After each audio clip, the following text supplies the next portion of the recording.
आज फिर से शुरू करते हैं एक नया टॉपिक। वीडियो को पूरा वॉच करें। Go to start. पटना कार्यकर्ताओं के बारे में जरूरी जानकारी। 1. आंगनवाड़ी कार्यकर्ताओं की जिम्मेदारी बहुत महत्वपूर्ण होती है। वे बच्चों और महिलाओं के लिए कई तरह की सेवाएं देते हैं। 2. आंगनवाड़ी कार्यकर्ताओं की नियुक्ति भारत सरकार करती है। 3. आंगनवाड़ी कार्यकर्ताओं को मानदेय दिया जाता है और यह समय समय पर बढ़ता रहता है।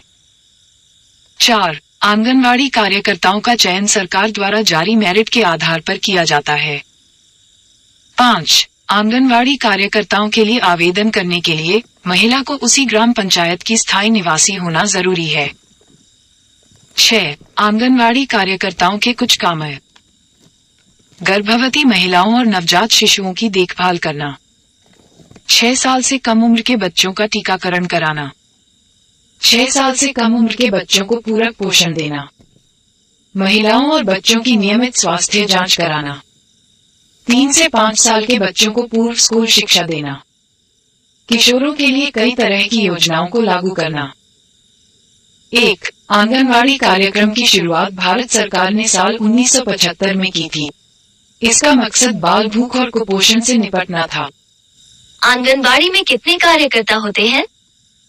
विकिपीडिया के मुताबिक प्रत्येक 25 आंगनवाड़ी कार्यकर्ताओं के लिए एक आंगनवाड़ी पर्यवेक्षक नियुक्त होती है, जिसे मुख्य सेविका कहा जाता है, और जो आंगनवाड़ी कार्यकर्ता व सहायिका को कार्य के संबंध में मार्गदर्शन प्रदान करती है। आंगनवाड़ी कार्यकर्ता की जिम्मेदारी क्या है? विकिपीडिया के मुताबिक कार्यकर्ता कार्य आंगनवाड़ी कार्यकर्ताओं AWW की जिम्मेदारी अत्यंत महत्वपूर्ण है।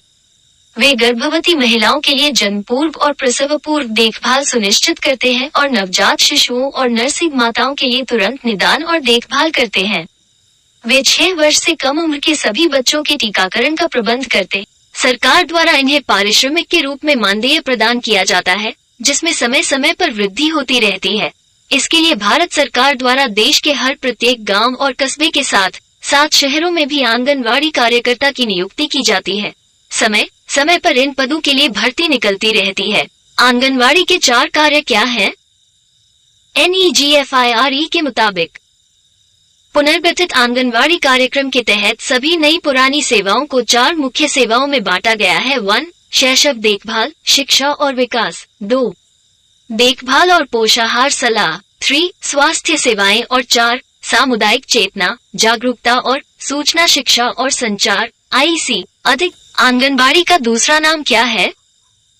भास्कर के मुताबिक इस मौके पर समिति अध्यक्ष राजाराम यादव, उप सरपंच विमल जैन, मदन गौमे, आंगनबाड़ी कार्यकर्ता नीलम बैरवा, आशा सहयोगनी मंजू बलाई, साथिन लाड देवी आदि मौजूद थे। मालपुरा राज्य सरकार के निर्देशानुसार राजस्थान दिवस के उपलक्ष्य में अटल सेवा केंद्र टोरडी में आंगनबाड़ी केंद्रों को पाठशाला में परिवर्तित किया गया। आंगनबाड़ी का पूरा नाम क्या है? n.wikipedia.org A2 ही सर्च ट्रांसलेट गूगल के मुताबिक आंगनवाड़ी हिंदी उच्चारण आंगनवाड़ी भारत में ग्रामीण बाल देखभाल केंद्र का एक प्रकार है। इसे भारत सरकार ने 1975 में बाल भूख और कुपोषण से निपटने के लिए एकीकृत बाल विकास सेवा कार्यक्रम के हिस्से के रूप में शुरू किया था। हिंदी में आंगनवाड़ी का मतलब अंग्रेजी में आंगनवाड़ी होता है। आंगनवाड़ी कार्यकर्ता का कर्तव्य क्या है? वेदांतों के मुताबिक पूरा उत्तर ग्रेटर देन आंगनवाड़ी कार्यकर्ताओं द्वारा प्रदान की जाने वाली महत्वपूर्ण सेवाएं हैं प्राथमिक स्वास्थ्य जांच और टीकाकरण, पूरक पोषण, लोगों विशेष रूप से महिलाओं को परिवार नियोजन, उनके स्वास्थ्य और कल्याण के बारे में शिक्षित करना। आंगनवाड़ी में कितनी पोस्ट होती है? सैनिक स्कूल भुवनेश्वर.org के मुताबिक राजस्थान आंगनबाड़ी भर्ती 2024 अधिसूचना 16 अगस्त को कुल 108 पदों जयपुर शहरी और ग्रामीण क्षेत्र के लिए जारी कर दी गई है। ये भर्ती आंगनबाड़ी कार्यकर्ता, सहायिका, शिशु गृह पालन कार्यकर्ता के पदों पर होगी। संपूर्ण जानकारी आंगनबाड़ी का इंटरव्यू कैसे होता है? न्यूज 18 हिंदी के मुताबिक महिला एवं बाल विकास आंगनवाड़ी कार्यकर्ता की नियुक्ति के लिए किसी भी प्रकार की कोई परीक्षा या इंटरव्यू जैसी प्रक्रिया आयोजित नहीं करता है। आंगनवाड़ी कार्यकर्ताओं की नियुक्ति मेरिट के आधार पर की जाती है। आंगनवाड़ी कार्यकर्ता के लिए मान्यता प्राप्त बोर्ड से 10वीं की परीक्षा पास होना चाहिए। आंगनवाड़ी कार्यकर्ता की ट्रेनिंग कितने दिन की होती है? GRDO group of institutions computer centre franchise के मुताबिक हेल्पर रिफ्रेशर, ये 5 दिनों का प्रशिक्षण सर्वोत्तम शिक्षण प्रथाओं पर पाठ्यक्रम और कार्यशालाओं में पूर्व स्कूली शिक्षण सहायता प्रदान करता है। विषयों में स्वास्थ्य, स्वच्छता, बचपन की देखभाल, सेवा और आध्यात्मिकता शामिल हैं। प्रत्येक 40 से 65 आंगनवाड़ी कार्यकर्ताओं की देखरेख एक मुख्य आंगनवाड़ी कार्यकर्ता के लिए क्या क्या डॉक्यूमेंट चाहिए?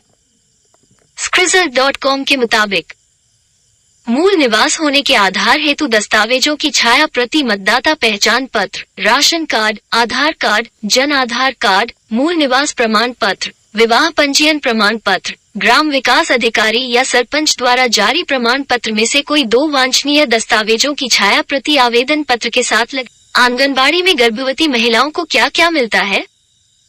PIB के मुताबिक आंगनवाड़ी सेवाएं, आंगनवाड़ी सेवाओं के अंतर्गत गर्भवती महिलाओं और स्तनपान कराने वाली माताओं तथा 6 वर्ष से कम आयु के बच्चों को 6 सेवाओं का पैकेज प्रदान किया जाता है, अर्थात I, पूरक पोषण SNP, E, प्री स्कूल अनौपचारिक शिक्षा, E, पोषण और स्वास्थ्य शिक्षा, IV, टीकाकरण, V, स्वास्थ्य जांच और V, रेफरल सेवाएं। भारत में कुल कितने आंगनवाड़ी केंद्र हैं? PIB के मुताबिक ये केंद्र प्रायोजित योजना है जिसे राज्यों, केंद्र शासित प्रदेशों द्वारा लागू किया जाता है। ये योजना देश के सभी जिलों में लागू है।